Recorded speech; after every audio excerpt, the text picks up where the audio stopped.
So, what to do if you are losing inches, so you're losing inches, but the scales are not moving.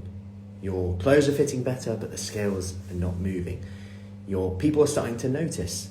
People are starting to notice the difference in how you look, how you feel. You're feeling fitter, but the scales are still not moving. If you've ever had that before, do let me know on this. Now, there's a number of things you can do. But firstly, you just need to give yourself credit for the things you've achieved already. The things I've just listed. The things that you've said as well. The things like fitting your clothes better. The things like losing inches. Because what we're actually seeing here is if you consider what you've done, you've put on muscle and you've lost fat. If you've lost inches and your clothes are fitting better, you've been doing some resistance work, which is great for your metabolic health, your risk of things like diabetes. We know it helps with insulin sensitivity, heart disease, cancers, you name it. All of these things are really good. Good morning, Sarah. Good morning, Lindsay. How are we doing?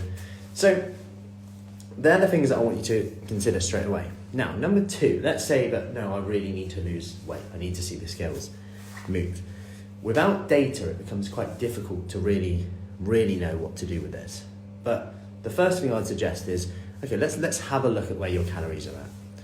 Because this gives us absolute data over 2 to 4 weeks. Let's see what your weight does, your average weight, and what your average calories are over the week. Then we can look at, okay, if we do this, so we take calories each day, have a look at the protein intake as well.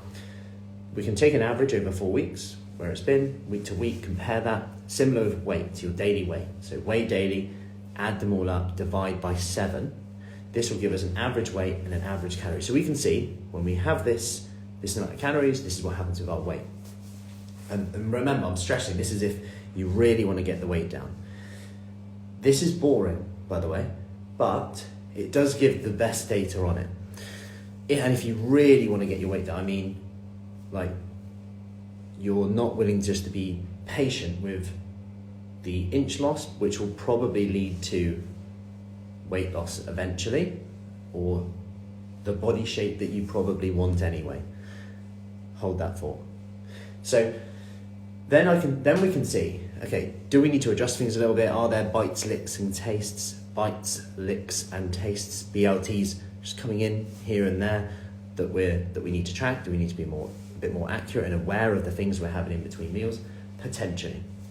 But at least then we can have a look at, okay, do we need to just be more patient, consistent? Are you willing to maybe increase your protein intake, depending on your percentage, your intake at the moment? Are you willing to lower your calories, or is it an exercise thing as well? Do we need to increase calorie burn, calorie expenditure a little bit? Maybe you're doing a few resistance, which is great, changing your body shape, and we need to increase that side of things. Potentially. Probably not though, and unlikely. But here's what I would suggest is, one, give yourself credit for massively changing your body shape, massively improving metabolic markers, bone density, you name it. Because the alternative is, if you lost a load of weight, is that actually impacting your bone health? Is that impacting your muscle? What we've got to think, there's always a consequence to the other side. Are you not losing weight because you've actually put on muscle? Which is kind of a good thing if your goal was to tone up. Because toning up is that, losing weight and losing fat and increasing muscle, which is technically means that you're hitting your goals. So a few things to consider with that, and I hope that helps. Any questions on that, do let me know, and I will see you soon.